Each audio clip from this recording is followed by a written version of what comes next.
vai chegar um determinado momento no século IV ali, que ele vai se, de certa forma, se aliar ao cristianismo, justamente porque ele viu que não tinha como combater.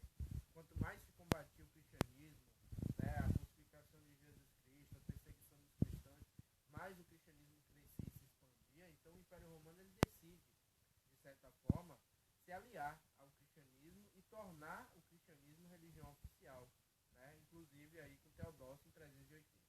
A partir desse momento, a igreja ela passa a ter, com o fim do Império Romano principalmente, né, a queda do Império Romano é a queda das instituições, né? Ou seja, a instituição que vai surgir como controladora da sociedade, como reguladora da sociedade, não são as leis, não são a filosofia, o debate social. Quem surge como regulador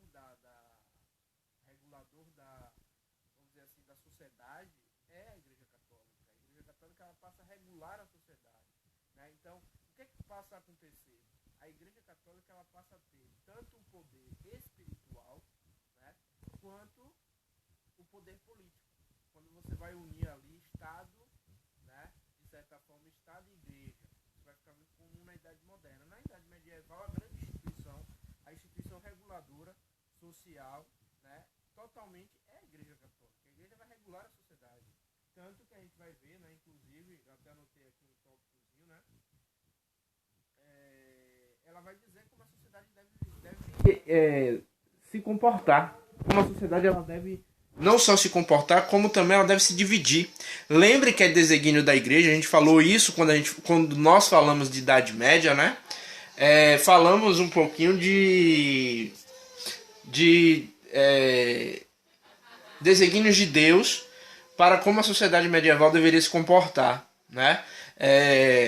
Os clérigos orarem pela sociedade, os senhores feudais, ou seja, os nobres, proteger a sociedade militarmente, e os servos tinham a obrigação, segundo o desígnio de Deus, isso diz a igreja sendo usada aí como controle social, segundo os desígnios da igreja, os servos deveriam trabalhar pela sociedade, né? E é uma sociedade imóvel, ou seja, uma sociedade praticamente estratificada. A gente falou um pouco disso em estratificação lá em sociologia, né? É uma sociedade semi-rígida, né?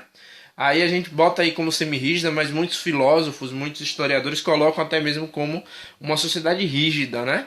Praticamente não existe mobilidade social. Talvez seja semi-rígida porque existe lá aquela questão do vassalo e tal, que pode, de certa forma, levar a uma certa mobilidade ali entre os nobres, né? Então, você tem aí a igreja, ela simplesmente na Idade Média, ela é detentora de todo o poder. O poder político, o poder, o conhecimento é de posse da igreja, né, nos monastérios, né, nos monges, os monges copiladores, né, que são responsáveis pelo conhecimento. Esse conhecimento é guardado às 7 chaves, principalmente os conhecimentos filosóficos, né, inclusive onde ficavam esses documentos, esses livros, eram muito bem vigiados, né? Então, os livros da igreja, os livros dos filósofos, né, que não eram bem vistos. Então, essa é o contexto do surgimento da filosofia medieval. E por que você tenta, como eu falei para vocês no vídeo passado, por que existe essa tentativa de conciliar fé e razão, né? Por um pressuposto, gente, a igreja ela surge como algo universal. A igreja católica ela não surge para ser uma igreja de um local, de um determinado povo, ou só de um determinado lugar. A igreja católica ela surge para ser universal. Tanto que catolicismo, no termo da palavra, significa universal. Não igreja universal, mas significa universal, ou seja, é para todo mundo, né? Tanto que Cristo vai dizer, ide e levai a boa nova, né? Ou seja, é uma filosofia que vai ter que ser levada a todos, né? Então você precisa ter essa razão para convencer os pagões, para convencer aqueles que não acreditavam nas ideias, que não acreditavam nos dogmas, né? Dogmas como o pecado original, a trindade, a origem do mundo, o pecado, né? Essas coisas que os filósofos não acreditavam. E a igreja também quer alcançar esses filósofos, então por isso que ela vai usar a razão muitas vezes para tentar convencer aqueles que não são convencidos pela fé. A gente vai ver isso principalmente com Santo Tomás de Aquino lá na Escolástica, certo?